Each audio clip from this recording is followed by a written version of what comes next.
Welcome back. We're here to talk about the number 17 on our NBA countdown, the Brooklyn Nets.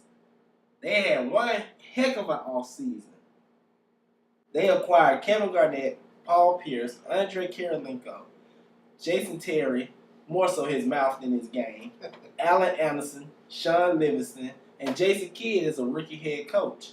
They lost Gerald Wallace. Bet he's going to be looking mean on that Celtics bench. Chris Humphries, Marshawn Brooks, C.J. Watson, Keith Brogans. And they drafted a Plumlee with the number 22 pick, Mason Plumlee. How many of these Plumlees and Zellas are there? Jesus. When I look at this transaction listing, I like that they brought a lot of veteran leadership to this team. But it would have been nice if they had some younger guys behind these veterans that could learn from them, because Paul Pierce doesn't need to play more than 30 minutes. Kevin Garnett doesn't need to play more than 30 to 35 minutes. It would be different. Now, Paul Pierce could play more if he kept himself in better shape. He's fat. I'm just going to say it. If you look at him, out on the court, he's very pudgy. He looks like he did when he first came into the league, But that's just my thought. I wish they would have had some, a little bit more depth behind. That was an excellent point. I agree with everything you said. I see a bunch of issues.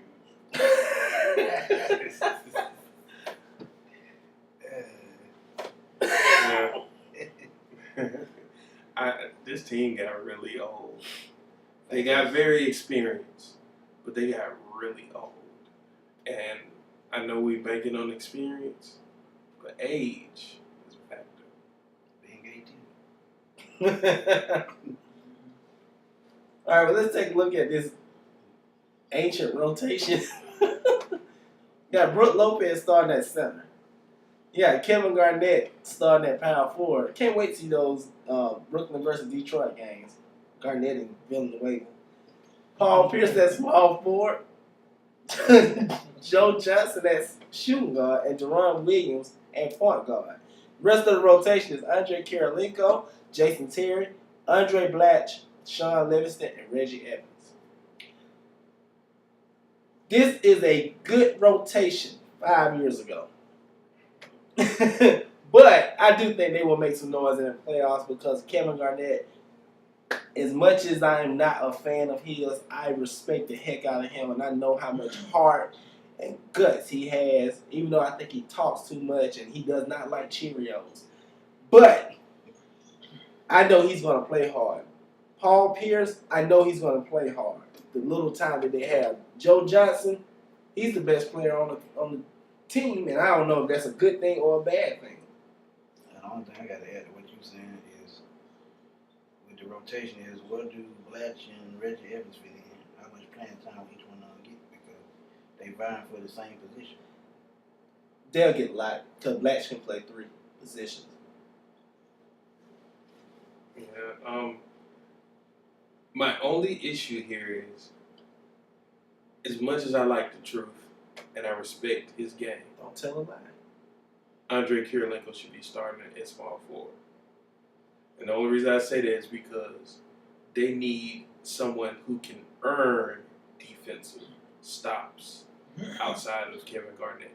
Notice I say earn, not given to you, not when someone makes a mistake and fumbles the ball. Someone who can earn a defensive stop in crunch time. That is Andre Kirilenko, not Paul Pierce.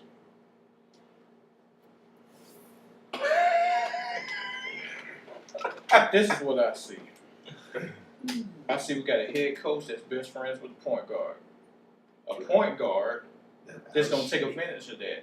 I see a shooting guard where he shows up when he feels like it. In Atlanta, he put a headband on. He did pretty good, and when he took it off, it was a problem.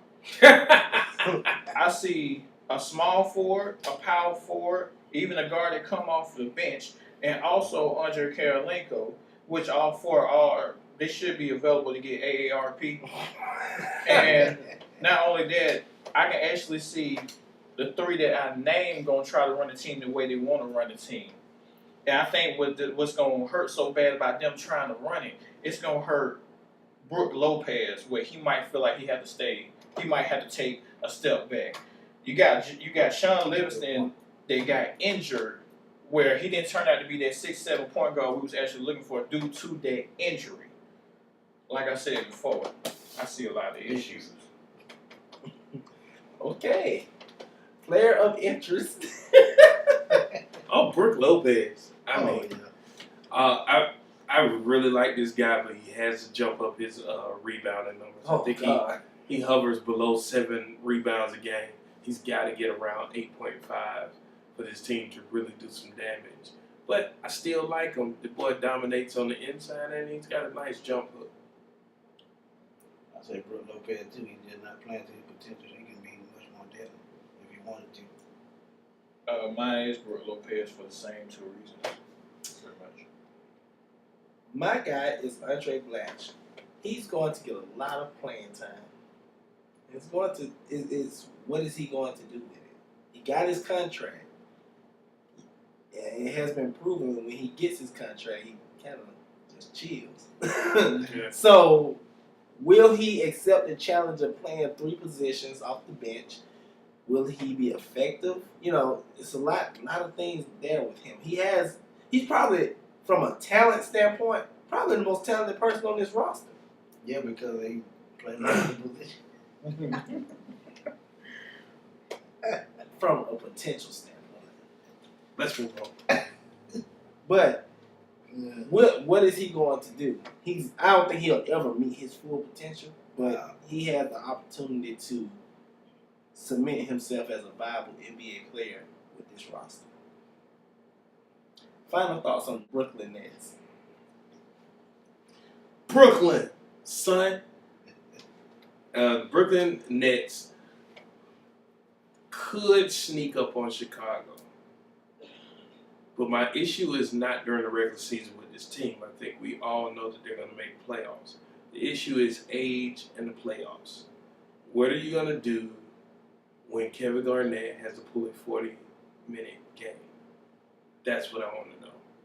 What are you going to do when Paul Pierce is playing too many games in 1 week and you need him for a round 2 matchup?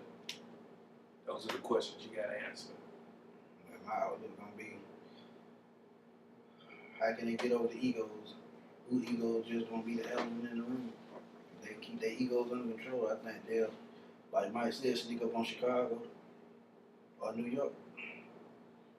I think Jason Kidd picked the wrong team to be a head coach.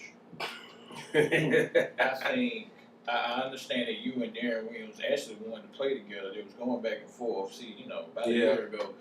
I get that. I think you made the wrong decision. You're going to really see how good of a homeboy he really is. Ooh, Coach Killer. I think this team has the potential to be a top 3 seed, but looking at it from a reality standpoint, they'll probably be a top 5 seed because health is going to play a key factor, and that's not even including Garnett and Pierce. You're talking about Ron Williams, who's constantly out of shape, who's always got some kind of issue going on with his body.